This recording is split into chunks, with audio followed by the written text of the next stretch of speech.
Australia's defence minister has said it is inconceivable that his nation does not support the United States in a campaign to defend Taiwan from China, amid growing concerns about Beijing's increasingly assertive military activity.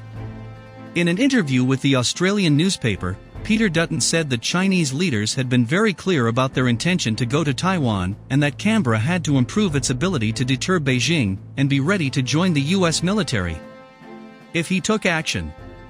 It would be inconceivable that we would not support the United States in an action if the United States decided to take that action, Dutton said.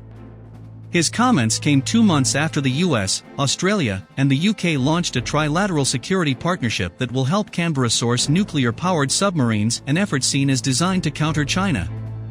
Australia's rapid strategic realignment in China has been astonishing, said Eric Sayers, a security expert at the American Enterprise Institute.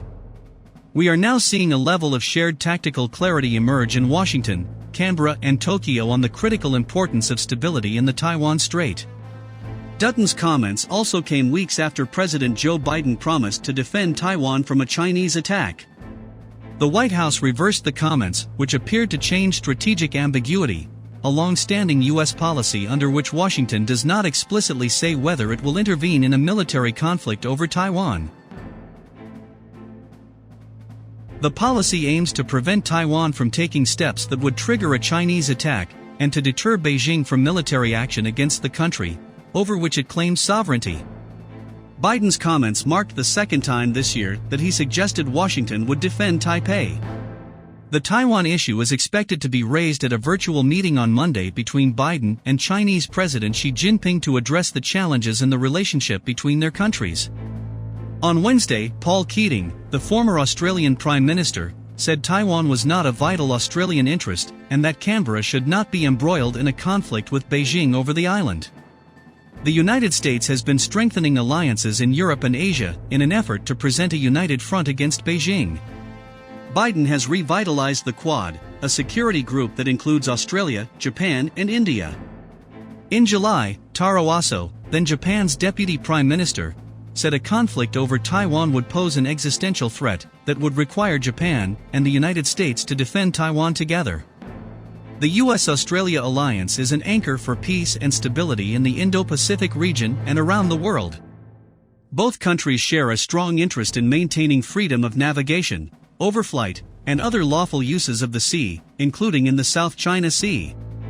They work closely in Afghanistan and cooperate on efforts to defeat the Islamic State in Iraq and Syria, or ISIS, as well as address the challenges and counter foreign terrorist fighters and violent extremism. Arms control and counterproliferation is another area of close US-Australia cooperation. In addition to OSMAN consultations, Australia and the United States engage in a trilateral security dialogue and a trilateral infrastructure partnership with Japan. The first treaty signed between the United States and Australia was the 1949 agreement that established the Fulbright program, and since then more than 5,000 Australians and Americans have received Fulbright scholarships. The United States and Australia have concluded a mutual legal assistance treaty to enhance bilateral cooperation on legal and counter-narcotics issues. The two countries have also signed tax and defense trade cooperation treaties, as well as agreements on health cooperation, space, science and technology, emergency management cooperation, and social security. Many U.S. institutions conduct cooperative scientific activities in Australia. The United States and Australia responded to the Ebola and Zika epidemics and support the global health security agenda to accelerate measurable progress toward a world safe and secure from infectious disease threats.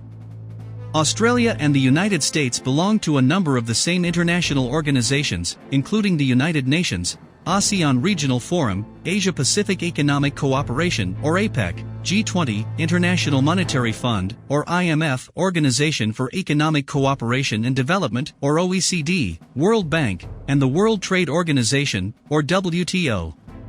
Australia is a partner for cooperation with the Organisation for Security and Cooperation in Europe, or OSCE, an enhanced partner of the North Atlantic Treaty Organization, or NATO, and a member of the Pacific Islands Forum.